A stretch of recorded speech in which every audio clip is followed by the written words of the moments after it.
Hello, my name is Corey Thomas, and together with Errol Hayden, we'll be giving you a presentation on social media and technology addiction.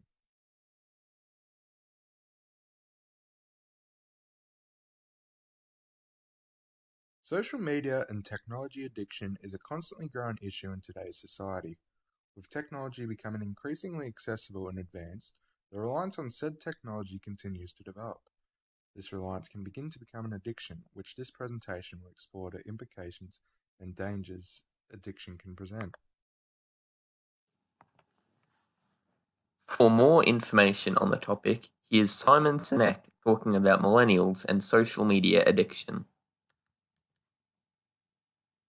Millennials get a bad rap, being entitled, unfocused. You say that's not true. Every single generation is affected by whatever's going on in the world during their formative years. So if somebody grew up during the Great Depression or the Second World War, they may grow up to be miserly, for example, or frugal, wanting to squeeze every drip of toothpaste out of the tube.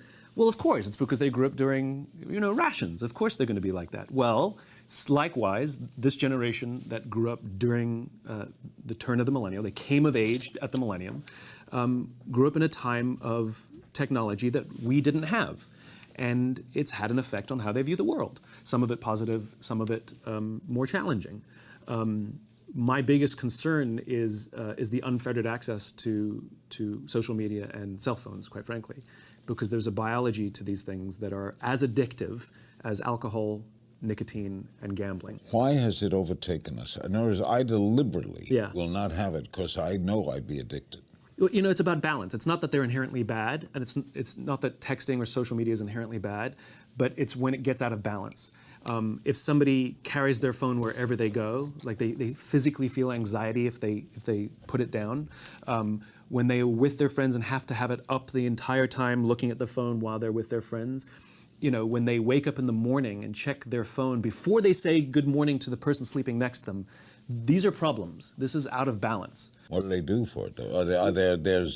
There's centers where you go for drug addiction and alcohol addiction. Is there a center now for... There's starting to be, but it's not yet officially recognized as an addiction in this country. And so we don't treat it as an addiction. We don't even recognize it as an addiction. So we accuse more, all generations, but it's exaggerated in the millennial generation for being entitled or whatever other...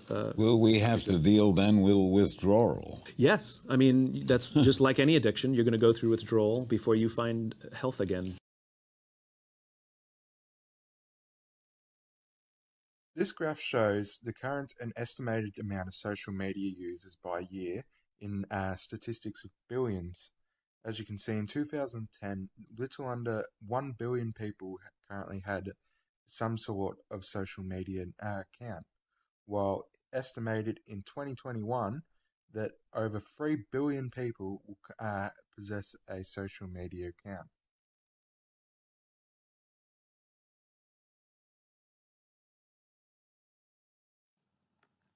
Social media is specifically designed to keep users. There are 7 major needs social media aims to gratify.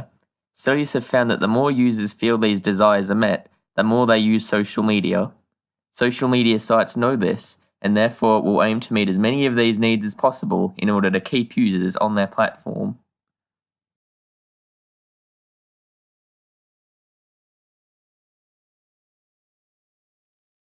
In a study on social media use conducted by Census Marketing Service on 800 Australians ranging between 18 to 65 plus years of age, as well as 1,100 Australian businesses, the studies found that 56% of Australians use the internet more than 5 times a day, while only 1% of Australians use it less than once a week.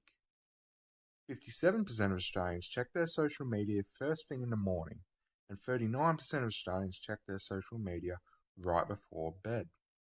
Nearly all Australians aged under 40 own a mobile phone, and 94% of social media users own a Facebook account. 15% of Australians felt anxious when haven't been able to check their social media account.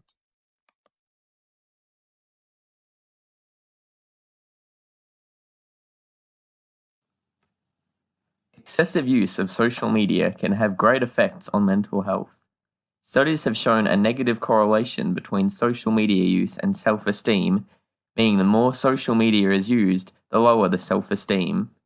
Women are particularly affected by this more than men. This is likely as a result of unrealistic body standards social media perpetrates.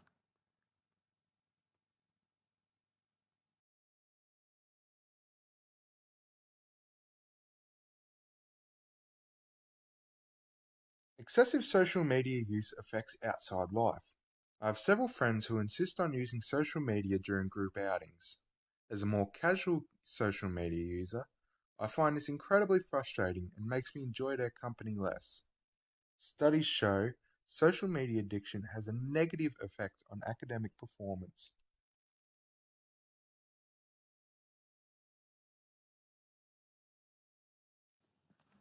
Strategies to combat social media addiction. Be aware of the social media hooks they use to keep you addicted. Try to limit daily social media use. Make your outside life the priority over social media. Remember that people are only displaying their best self on social media. Organize regular outings with friends and create other priorities in your life.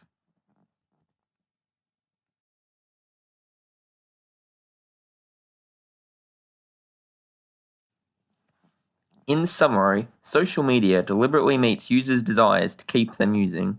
Social media can have negative effects on mental health and other outside aspects of life, and one must be aware of this in order to safely use social media.